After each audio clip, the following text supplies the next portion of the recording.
All right, what do you have to say to me? Stealing your money will help me a lot because I need some money to go on my next vacation. Therefore, I'm going to steal your money because it's going to maximize my pleasure. What do you have to say to me? Well, if I were the type of person who had enough money that I would not notice the difference, that the difference would not really damage my central nervous system, then in principle, no, there's really not so much of a problem with that. A debate about morality suddenly turns personal. One side argues that people can reduce harm, recognize need, and build ethics without appealing to anything beyond human experience. The other side pushes that idea to the edge with a direct test. If pleasure is the standard, what stops someone from crossing the line the moment it benefits them? Who decides where that line is? And can anyone define it consistently under pressure? What follows is a sharp collision over moral limits, human dignity, and the source of moral authority. Let's dive in. I agree that moral relativism is not the key to morality, but I disagree that moral relativism is the only alternative to a leap of faith in a certain set of principles. I think that the most significant message that comes with a spreading of religion is not believe in this religion or believe in this faith, but so much believe in something. Believe. I think that the best thing that a person can learn from any religion is the idea of religion in general, not the idea of any religion specifically. Because basically, various world religions have different approaches, different explanations, different models for these same types of what we call absolute morals. Yet they have totally different takes, totally different methods of faith, and totally different explanations. The model itself is not what's important. It's the message that the model brings. Okay, but sir, I was not responding to someone who believed in religion. I was responding to a gentleman who's very articulate, who stated that we're just monkeys. So therefore, I'm taking you seriously, and you're the one who said we're just monkeys. And I'm trying to point out that if that's true, if we are just monkeys, then life is meaningless, morality is relative, and death is the end. No, that's the point I disagree on, because I think that it's possible that a god of what we might call a god, but really in no way fits our conception of what we would think of as a god, could create, let's say there were a world without humans, just lots and lots of monkeys.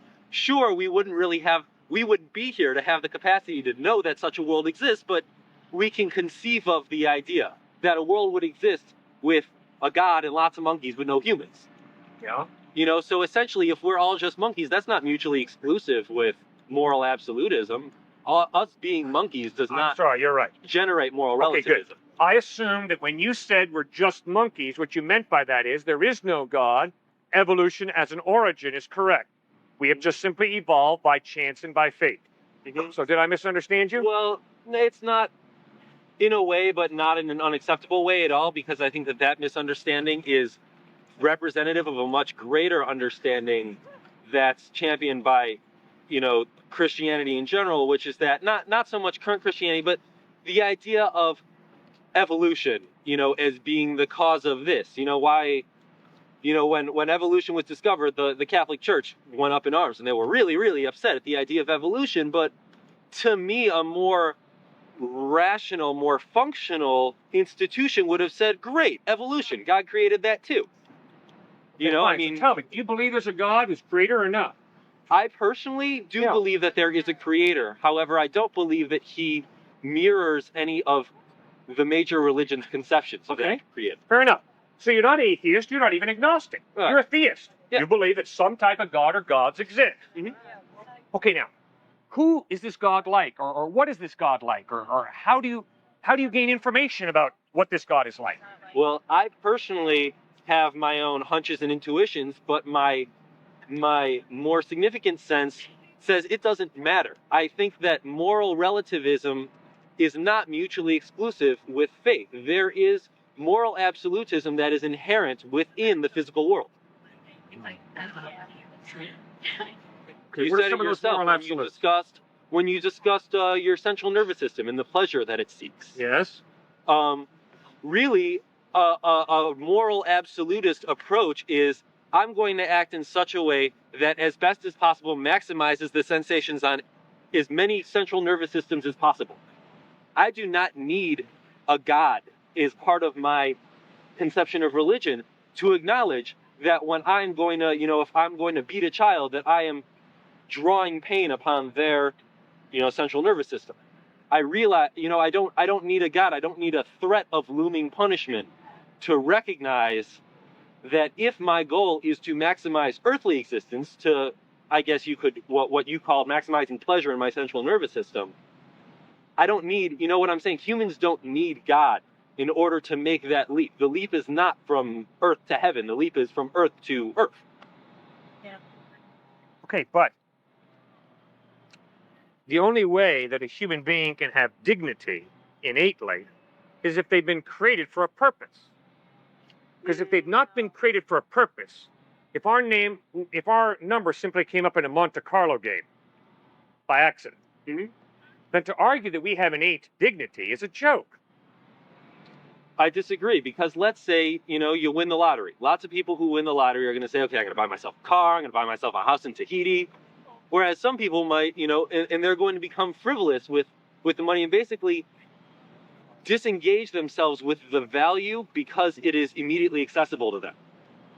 That they say, because I didn't work for this money, I can spend it frivolously and not think twice about it. But the fact is, there is a value associated with that money. That money can can bring about a certain amount of good. You can actually sustain yourself and your family for however much time. That basically, even if our number did come up in a Monte Carlo game, and this is how it is, that is not mutually exclusive with us living morally. All right, what do you have to say to me? Stealing your money will help me a lot, because I need some money to go on my next vacation. Therefore, I'm going to steal your money because it's going to maximize my pleasure. What do you have to say to me? Well, if I were the type of person who had enough money that I would not notice the difference, that the difference would not really damage my central nervous system, then in principle, no, there's really not so much of a problem with that. I think that, it's okay if the rich get stolen from here and there. Now, I don't want to say steal as a general principle, because then people are going to go around stealing from people who really do need to feed themselves. Who determines who needs it? What's that? Who determines who needs it? Well, I think that you can determine whether or not you need it. Okay, I think that you I can think tell the difference between a starving person I and a need well-fed money person. more than you do. Can I have it? All right. Seriously, I just lost my keys. I need $125. I don't have $125, but I got $5 and I got $6. There's a 10 right there too. I don't want to keep my $2. I'm saying that you cannot define the line. I'm saying that you cannot define the line with your religion and your God. I just don't think you're all asking to draw a line, and I don't see where one can be drawn. Okay, so you're more relative. I don't know. I suppose so. I think that what I was thinking earlier while you guys were talking about that is that you're right. I don't think that moral relativism on the extreme can work, but I also don't believe that moral extremism can work. You cannot have a set of morals. That's because right. you won't. How can you have a set of morals? I think you just put your finger on the real issue for the majority of my moral relativist friends. You're scared that if there are some moral absolutes, it's going to mean that some right-wing fundamentalist Christian group is going to try and legislate their morality in the United States. Okay. And you're scared spitless of seeing that happen. Well, guess what? So am I. But just because you and I are scared spitless of some right-wing, hyper-conservative, fundamentalist Christian group legislating all of their morality all over us, that does not mean that we are justified rationally in flipping off to the other side of the spectrum and saying, it's all relative. No. Come on, guys. Use the conscience, the rational mind God has given you. Realize that there aren't a lot of moral absolutes, but there are at least a few. Okay, who defines those? Exactly. Now, I'm not going to get specific and tell you what they are. Okay. But what I heard you just say to me is, fine. That was the first word you said.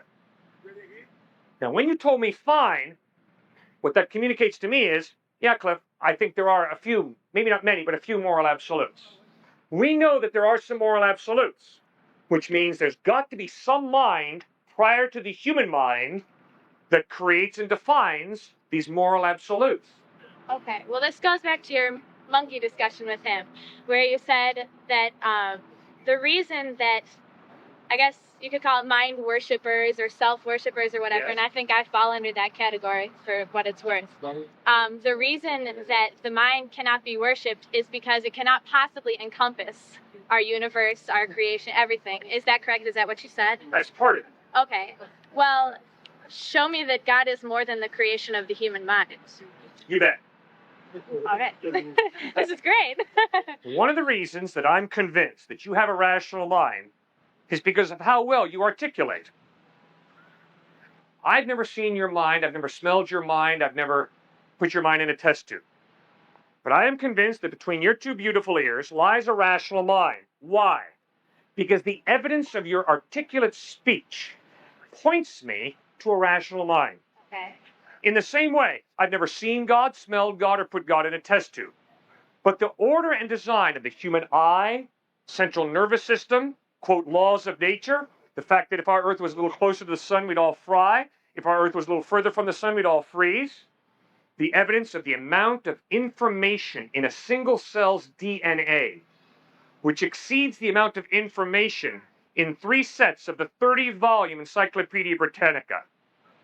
That kind of densely packed information demands some type of creator, some type of mind. Okay. Well, in response to that, I say, first of all, that in my personal case, science is the answer to that. And using yourself for an example, using the DNA for an example. You know? You say DNA has all, that's absolutely true. But the fact is that of our DNA, 2%, 3% of it is valid and used. The rest of it has been discarded through evolution. Sorry, like, I'm a biology major. Yeah, so what? So it's not all valid information. Yeah, but the amount of information that is there in DNA. Okay, but it's It's been developed incredible. through a process. So it's can be explained. The fact, Wait a second. Yeah, the fact Yeah. the process. The process, yes, agreed upon. But then the question is it more plausible to believe that behind that process of such densely packed information, there's an intelligent mind?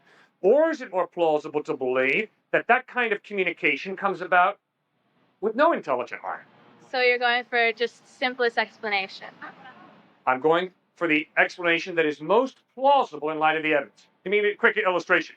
You and I are walking down the beach. We're walking down the beach, and we see ripples in the sand. And we say, look what the waves did. But if you and I are walking down the beach and we come across, John loves Mary, we don't conclude, wow, look what the ocean did, the waves. Why? That kind of cogent information demands an intelligent mind. See, I don't see where God has gone one step further. I don't see where the consciousness has been demonstrated. And maybe that sounds ridiculous because of the formation of human intelligence and whatever intelligence. But I don't see that our intelligence is such a great step ahead of everything else that's being created. And I don't see that creation is such a great step ahead of what science can predict. Okay, good. My brother's a transplant surgeon at University of Wisconsin. The amount of study that he's had to go through to be a transplant surgeon, the amount of study he's had to do to learn how to transplant kidneys and livers, the amount of study he's having to do on the human body to learn genetically how to help the human body not reject the new organ, points to a level of intricacy in the human body that's amazing. Now, is it more plausible to say that kind of order and design is a result of chance? Or is it more plausible to say that kind of order and design comes from some type of intelligent mind?